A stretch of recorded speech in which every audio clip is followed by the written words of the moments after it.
Galera, vamos continuar com a nossa aula, né? Eu parei falando lá dos átomos e falando como é que representava os caras, né?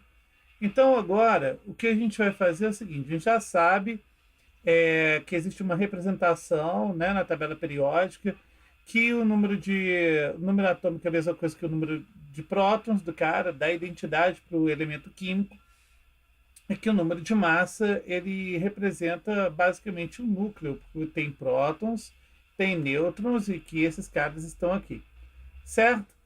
Então, beleza. Aí o que mais a gente pode acrescentar nisso?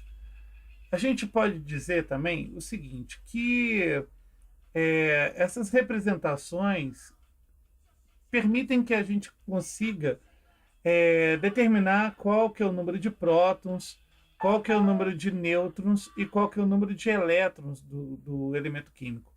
Então presta bem atenção nisso aqui. Esse aqui é o menor número inteiro, então esse cara é o número de prótons, certo? Aqui a gente também tem o 14, e esse cara é o menor número inteiro, então ele também representa o número de prótons dos elementos, né, que estão representados aqui. E a gente começa a prestar atenção em outras coisas. E, inclusive, isso você tem que realmente prestar atenção. Se não tiver acompanhando a representação do elemento químico, sinais de mais ou menos, se não tiver isso aqui, o número que você encontrou de prótons é o mesmo número de elétrons, certo? Então, aqui no caso, os dois elementos químicos que estão aqui, eles têm respectivamente 13 elétrons e 14 elétrons, certo? Isso porque eles estão equilibrados, não apareceu esses símbolos aqui acompanhando a representação do átomo.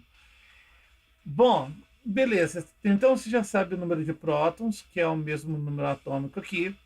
Você já sabe o número de elétrons, que ele, estando equilibrado, tem o mesmo número de prótons. E o número de nêutrons, você consegue extraindo do maior o menor. A diferença entre o maior e o menor é o número de nêutrons do cara, certo? Aqui no caso, representado 14 e aqui também, coincidentemente, 14, certo? Então é fácil, você vem no número maior, que é o número de massa, e tira dele o número atômico, que é o número de prótons. Então, se um cara é prótons mais nêutrons, menos o cara que é prótons, você corta, sobra quem? O nêutron, né? Então, facinho para você achar prótons, nêutrons e elétrons, certo? Bom, gente, isso é realmente fácil mesmo. Tem até uma formulazinha que você pode usar, que é A igual a Z mais N. Né? Se você não preferir fazer da forma como eu disse, né, subtraindo um do outro, você pode colocar aqui, ó, o A que representa o número de massa. Z é o número atômico. Então, o número de massa é Z mais N, que é nêutrons. Beleza. Agora, dito isso, repare o seguinte: quando um elemento químico, vou criar um aqui, um elemento químico W, certo? Eu vou criar esses números aqui também, tá? Tudo da minha cabeça. Então, tipo assim, o cara aqui, ele tem 30 de número de massa e 10 de número atômico, certo? Então aqui é o número de prótons, não se esqueça, aqui é o número de prótons mais nêutrons, beleza. Tá? E tá tudo bem. Aí é o seguinte, prótons, cara, eles são partículas que não saem ou voltam do átomo de uma forma fácil, não. Se você tem um choque de partícula, uma porrada entre dois átomos, beleza, aí você pode até, né, outra partícula que pegar aqui, neutrino, por exemplo, pode fazer com que altere o número de prótons de um átomo. Beleza, aí ele deixa de ser o cara e vai ser um outro cara. Sabe aquele negócio de quase que um distúrbio de identidade entre átomos. Bom, né, tipo fragmentado. Mas aí, veja bem, então vamos considerar que o número de prótons vai ficar sempre o mesmo para um átomo de um elemento químico aqui. Quem chega ou sai de um átomo é o elétron. Cara, então olha só, presta bem atenção. Nós vamos trabalhar agora com a possibilidade de um átomo ele perder ou ganhar elétron, que é uma coisa natural, tá? Tipo assim, quando você tem os elementos químicos interagindo entre si, até para poder formar moléculas e tudo mais, eles têm afinidades e tal. Isso a gente vai ver depois, ligações químicas. Mas então, concentre-se. Quem sai ou chega facilmente para um átomo é o elétron. Então, vamos concentrar nesse cara aqui de novo. Né? Eu criei esse sujeito aqui. E aí eu vou colocar, por exemplo, um símbolo de menos aqui. Esse símbolo de menos não é de subtração. Esse aqui, esse símbolo de menos, ele quer dizer que é uma carga negativa. E uma carga negativa significa elétron. Certo? Então, elétron. Bom, beleza. Então, aqui, no caso, é o seguinte. Toda vez que o cara ganha elétron, ele vai colocar aqui o símbolo de menos e o número de elétrons que ele ganhou. Se foi um só, a gente nem coloca um, só coloca o símbolo aqui. Se ele ganhou 2, você coloca aqui o 2. Se ele ganhou 3, você coloca o 3, 4, 4 e por aí vai.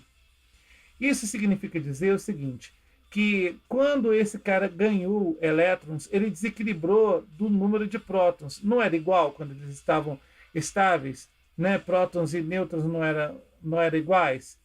Então agora, quando o cara ganha elétron ou perde elétron, existe um desequilíbrio entre prótons e nêutrons. E um átomo que tem esse desequilíbrio passa a se chamar íon. Certo? Que esse íon pode ter carga positiva ou negativa. Então, vejamos o seguinte. Um cara que ganha ou perde elétron, ele vai alterar o número de elétrons, sempre elétrons, não mexe com a porcaria do próton. Então, se o nosso cara aqui, ele tinha, tipo assim, 5, aqui 15, por exemplo, o número de prótons do cara é 5, né? Então, de elétrons também, você não está vendo nenhum símbolo aqui.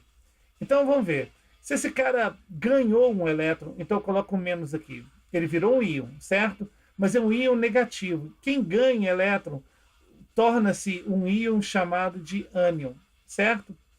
Quem perde elétrons vai fazer o seguinte, ele vai ter um número de prótons maior do que elétrons, então o símbolo vai ser positivo.